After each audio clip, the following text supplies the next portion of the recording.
오늘 말씀은 레위기 18장 말씀을 봅니다. 생물학자들의 유명한 실험 중에 끓는 물 속에 개구리 실험이라는 것이 있습니다. 개구리를 끓는 물에 곧바로 넣으면 깜짝 놀라서 밖으로 뛰어 나오는데, 얼음물이나 찬물에 넣고 물을 아주 천천히 데우면 개구리는 그 수온의 변화를 감지하지 못하고 나중에는 따뜻해서 좋다, 그렇게 기분 좋게 헤엄치다가 결국 삶아져 죽고 만다는 겁니다. 우리가 살아가는 이 시대가 지금 그런 상황입니다. 다양성과 개인의 자유라는 이유로 어느덧 수많은 도덕적 경계선이 무너진 시대가 우리가 살아가는 시대입니다. 과거에는 부끄러워하고 숨기던 죄악들이 이제는 하나의 문화나 트렌드라는 그런 화려한 옷을 입고 우리 일상 깊숙이 침투해 있다는 겁니다. 우리가 보는 영화나 드라마에서 자주 다루어지는 동성애나 막장 드라마가 이야기하는 불륜, 또 요즘엔 심지어는 접신하는 현상까지 아주 자연스럽게 문화인 양, 트렌드인 양 다루어서 처음에는 큰일이다 싶다가도 우리 세대와 우리 자녀 세대가 이젠 원래 그런가 보다 하는 이런 식의 무감각해져 가고 있다는 겁니다. 오늘 말씀은 언뜻 읽기에 민망하고 낯뜨거운 성적 타락과 가증한 죄악들의 목록으로 가득 차 있습니다. 근친상간, 간음, 수간, 동성애, 그리고 자녀를 몰록 우상에게 바치는 인신제사까지 기록되어져 있습니다. 오늘 하나님께서는 왜 이토록 적나라한 죄의 목록을 거룩한 이스라엘 백성들에게 말씀하셨겠습니까?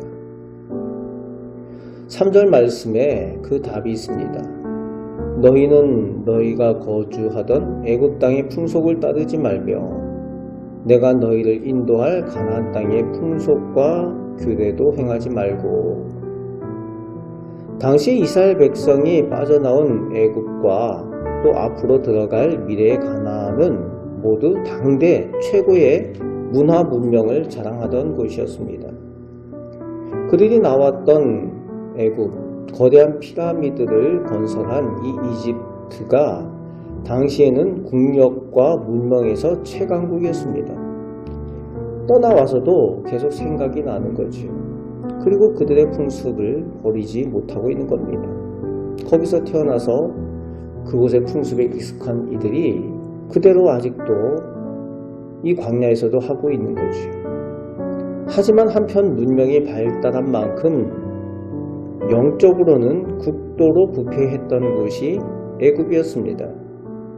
하나님은 그 찬란한 문명 속에 감추어진 영적인 도덕적인 그 독을 이스라엘 백성들에게 철저하게 경계하고 계십니다. 오늘 말씀에서 경고하는 죄악들은 결코 고대 사회 당시에만 있는 옛날 얘기가 아니지요.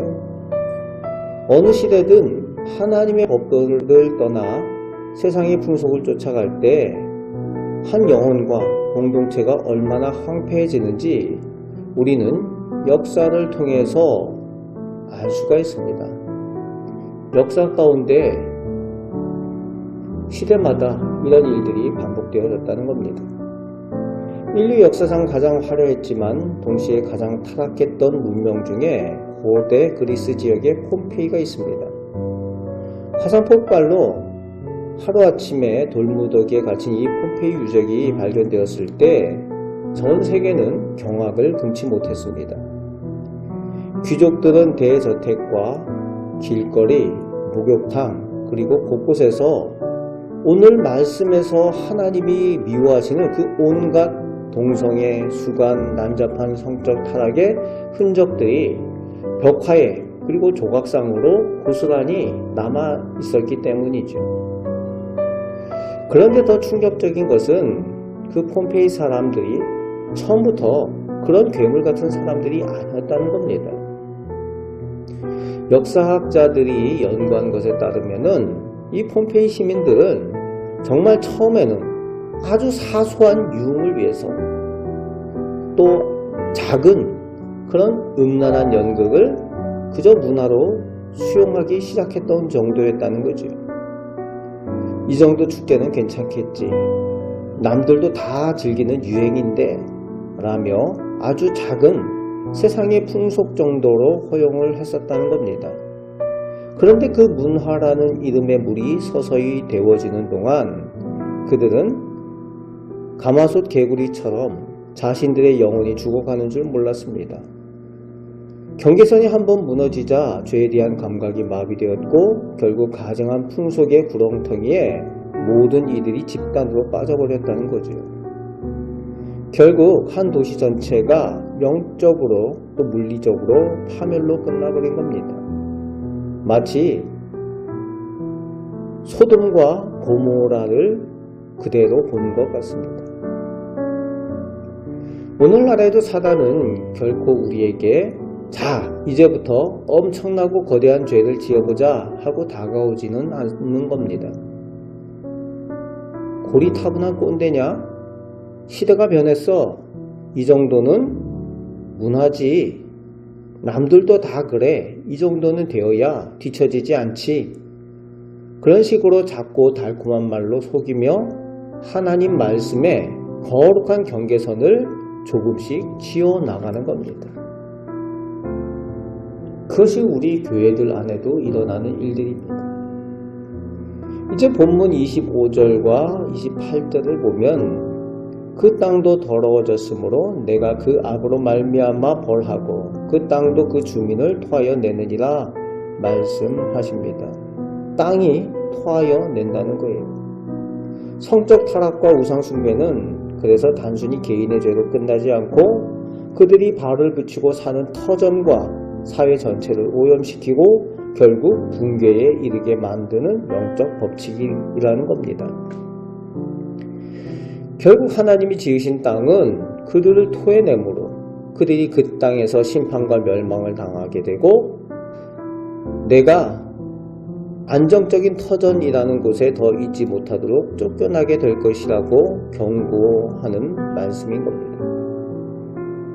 오늘날 하나님의 창조 질서를 대적하는 문화들이 미디어를 통해서 우리와 우리 자녀 손들의 안방까지 무차별적으로 쏟아져 들어오고 있습니다.